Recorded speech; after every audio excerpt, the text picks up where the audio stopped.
పితృనిర్యాణం నా వల్ల జరిగిన మహాపరాధం. అప్పుడు నాకు 16వ ఏడు. మా తండ్రిగారు రాచగురుపుతో బాధపడుతూ మంచం పట్టారని పాఠకులకు తెలుసు. మా అమ్మగారు ఒక పాత నౌకరు, నేను మా తండ్రిగారికి ముఖ్య పరిచారకులం. నర్సు పని అంటే కట్టు విప్పి తిరిగి కట్టు కట్టడం, మందులు ఇవ్వటం, అవసరమైనప్పుడు మందులు నూరటం, మందులు కలపటం మొదలైన పనులు నాకు అప్పగించారు. ప్రతి రాత్రి వారి కాళ్ళు పిసికి వారు చాలు అన్నప్పుడు విరమించేవాణ్ణి. ఒక్కొక్కప్పుడు వారు నిద్రించేంత వరకు కాళ్ళు పిసుకుతూ ఉండేవాణ్ణి. ఈ విధంగా తండ్రికి సేవ చేయటం నాకు ఎంతో ఇష్టంగా ఉండేది. ఈ విషయంలో నేను ఎప్పుడూ ఏమర్చి ఉండలేదని గుర్తు. నిత్యకృత్యాలు తీర్చుకునేందుకు అవసరమైన సమయం మినహా మిగతా సమయం అంతా బడికి వెళ్ళి రావటం, తండ్రికి సేవ చేయటంలో గడుపుతూ ఉండేవాణ్ణి.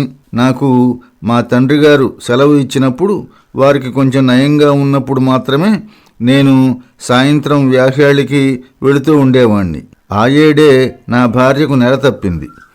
ఇప్పుడు ఈ విషయం తలుచుకుంటే సిగ్గు వేస్తుంది. నేను విద్యార్థి దశలో ఉండి కూడా బ్రహ్మచర్యాన్ని పాటించలేదు. నాకు కలిగిన సిగ్గుకు అదొక కారణం. విద్యా వ్యాసంగం నా విధి.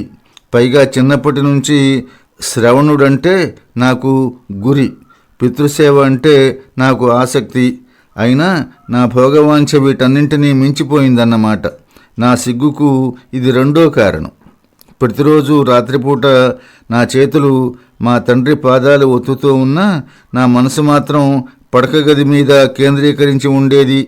ధర్మశాస్త్రం, వైద్యశాస్త్రం, లోకజ్ఞానం మూడింటి దృష్ట్యా స్త్రీ సంగమం నిషేధించబడిన సమయంలో నా మనస్థితి ఇలా ఉండేది. వదిలిపెడితే చాలు, వెళదామని తొందరగా ఉండేది. అనుమతి లభించగానే మా తండ్రి గారికి నమస్కరించి తిన్నగా పడగ్గదికి ఒడివడిగా వెళ్ళేవాణ్ణి. సరిగ్గా ఆ రోజుల్లోనే మా తండ్రి గారికి క్రమక్రమంగా వ్యాధి ఎక్కువ కాసాగింది. ఆయుర్వేద వైద్యులు పూతలు, హకీముల పట్టీలు, నాటు వైద్యుల ఔషధాలు అన్నీ పూర్తి అయ్యాయి. ఒక అల్లోపతి డాక్టర్ కూడా వచ్చి తన శక్తిని వినియోగించి చూశాడు.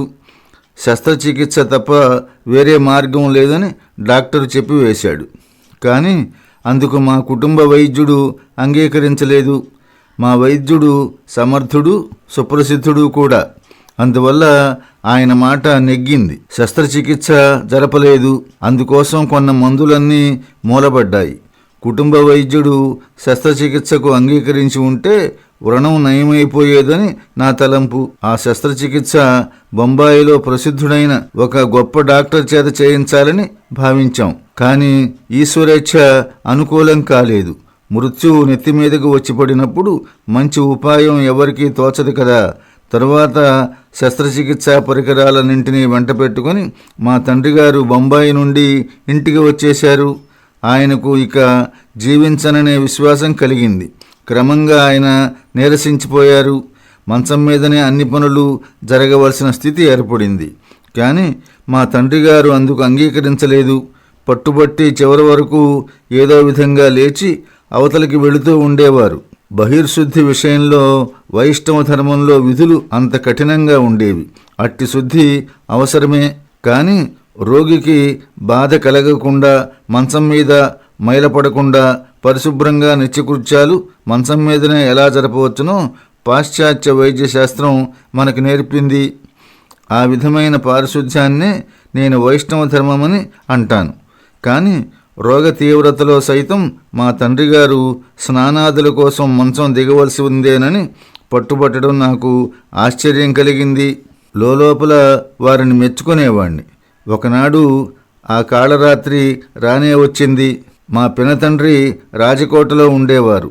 మా తండ్రి అపాయ స్థితిలో ఉన్నారని తెలిసి ఆయన రాజకోటకు వచ్చారని నాకు కొద్దిగా గుర్తు. వారిరువురి మధ్య సోదర ప్రేమ అధికంగా ఉండేది. మా పినతండ్రి పగలంతా మా తండ్రి పడక దగ్గరే కూర్చుండి రాత్రిపూట మమ్మల్ని అందరినీ నిద్రపోమని పంపివేసేవాడు. తాను మా తండ్రి మంచం పక్కనే పడుకునేవాడు. అదే చివరి రాత్రి అని ఎవరూ ఊహించలేదు. అయితే ఎప్పుడూ భయంగా ఉండేది. ఆ రాత్రి 10:30 లేదా 11 గంటలైంది. నేను మా తండ్రి గారి కాళ్ళు పిసుకుతూ ఉన్నాను. నువ్వు వెళ్ళు, నేను కూర్చుంటాను అని మా పినతండ్రి అన్నారు. ఆ మాటలు విని నేను సంతోషించాను. తిన్నగా పడక గదిలోకి వెళ్ళిపోయాను. పాపం నా భార్య గాఢ నిద్రలో ఉంది. నేను ఆమెను నిద్రపోనిస్తానా? ఆమెను లేపాను. 5-6 నిమిషాల తర్వాత మా నౌకరు వచ్చి దబదబా తలుపు తట్టాడు. కంగారు పడిపోయాను. నాన్నగారికి జబ్బు పెరిగిందని బిగ్గరగా అన్నాడు. బాగా జబ్బులో ఉన్నారన్న విషయం నాకు తెలుసు. అందువల్ల జబ్బు పెరిగిందనేసరికి విషయం నాకు బోధపడింది. పక్క మీద నుంచి క్రిందకి దూకాను. సరిగ్గా చెప్పు, ఏమైంది? తండ్రి గారు చనిపోయారు అని సమాధానం వచ్చింది. ఆ మాట విని కృంగిపోయాను. పశ్చాత్తాపపడితే ప్రయోజనం ఏమిటి? ఎంతో విచారం కలిగింది. తండ్రి గారి దగ్గరికి పరిగెత్తాను. భోగవాంఛ నన్ను అంధుణ్ణి చేసింది. అందువల్లే చివరి క్షణంలో మా తండ్రి గారి శాశ్వత ప్రయాణ సమయంలో నేను వారి దగ్గర ఉండలేకపోయాను.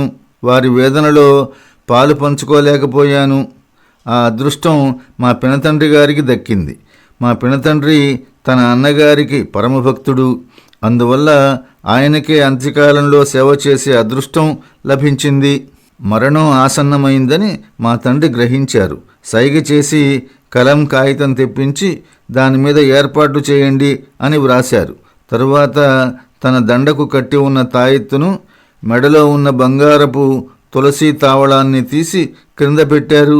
వెంటనే కన్ను మూశారు. కన్నతండ్రి ప్రాణం పోతున్నప్పుడు కూడా నా భార్యపై కలిగిన మోహం నాకు మాయరాని మచ్చ తెచ్చింది.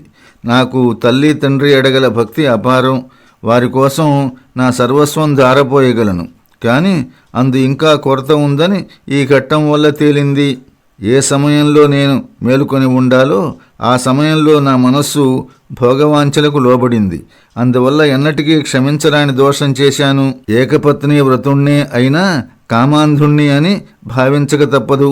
కామవాంఛన అదుపులో పెట్టడానికి చాలా కాలం పట్టింది. దాన్ని అదుపులో పెట్టుకునే లోపున అనేక గండాలు గడిచాయి. 2 కారణాల వల్ల నేను సిగ్గుపడవలసి వచ్చింది. ఈ ప్రకరణం ముగించే ముందు మరో విషయం వివరించటం అవసరం. తరువాత నా భార్య ప్రసవించింది. శిశువు 3-4 రోజుల కంటే మించి బ్రతకలేదు. చేసిన తప్పుకు శిక్ష పడినట్లే కదా. బాల్య దంపతులందరికీ ఇది ఒక హెచ్చరిక వంటిది. దాన్ని గమనించి బాల్యంలో పెళ్ళి అయిన దంపతులు మేల్కొందురుగాక.